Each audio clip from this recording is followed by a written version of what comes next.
before I introduce the guest speaker, just ask one person to tell us their thoughts about the conference. Anyone, I don't have to pick, could be anyone really. Please go ahead, Ms. Zororo. Good evening, everyone. I was saying that this conference has really been an eye-opener. I learned so much.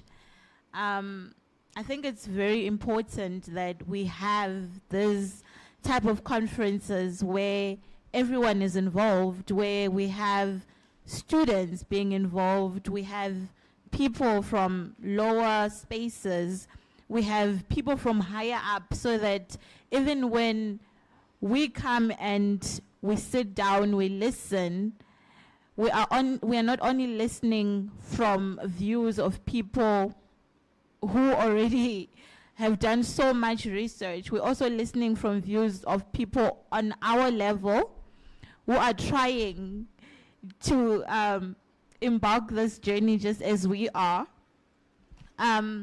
This was my first time writing a paper, an actual paper, and it was a great learning experience, and I tried to challenge myself. I took a topic that I was very unfamiliar with, something that even the LLB degree does not touch on, but I still tried to make sure that it related to law. I still tried to delve into international law, human rights, because those are some of the things that I'm interested in. Thank you. Thank you so much, Ms. Zororo. I'm glad that you found the conference to be very helpful, and we are looking forward to receiving your paper. Anyone else wants to take a bite? Just last person. Okay, please go ahead, sir.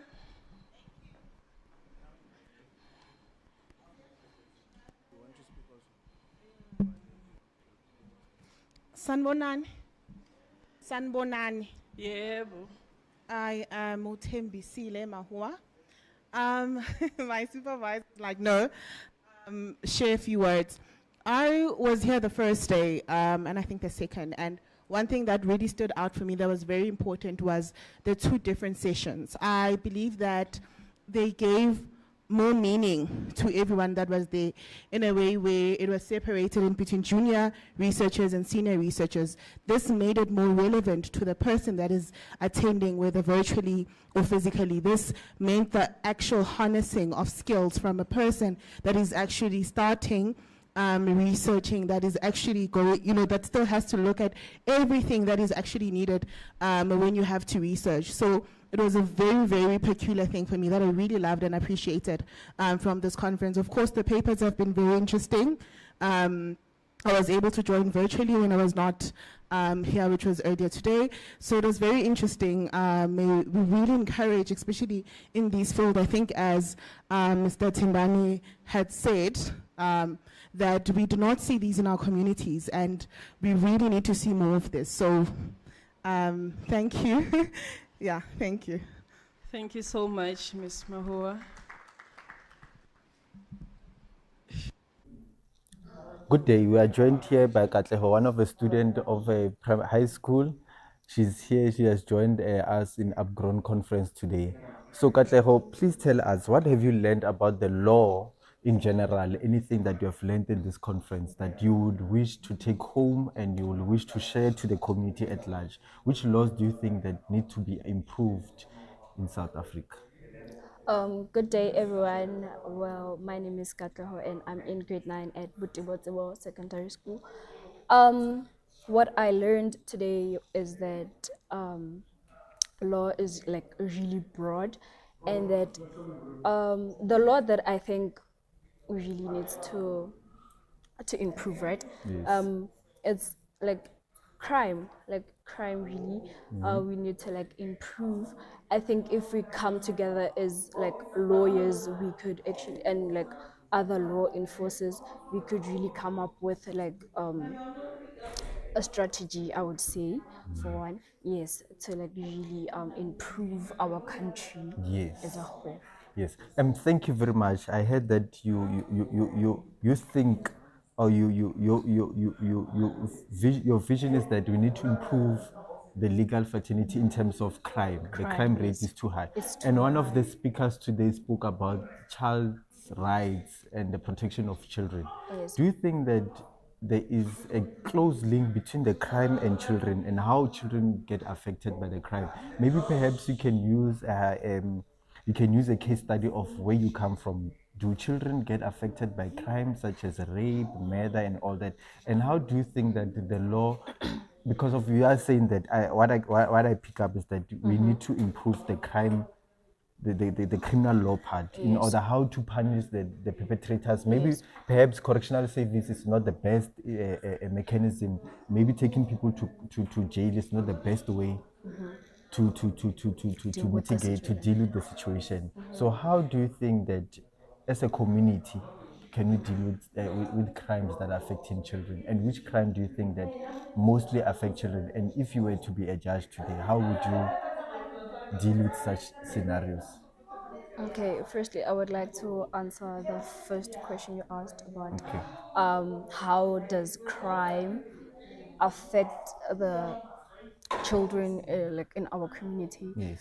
So really growing up in a community that is full of crime really is like it's now a norm because after seeing that, obviously you're gonna think, oh, I can do it. Okay. It's nothing. You're not gonna get punished or anything because you can see that nothing is happening to those perpetrators. So I think if we like, as a community, Yes. could just educate each and every like child from the community about crime and how it affects us as people around there, because we really damaging our community and like the future parents, I would say, future leaders of the world in like a really bad way. So that is really just a thing to do. Okay, thank you Crime is very not much. good. According to what I picked up from Katleho is that we need to have education. We need to educate people about crime.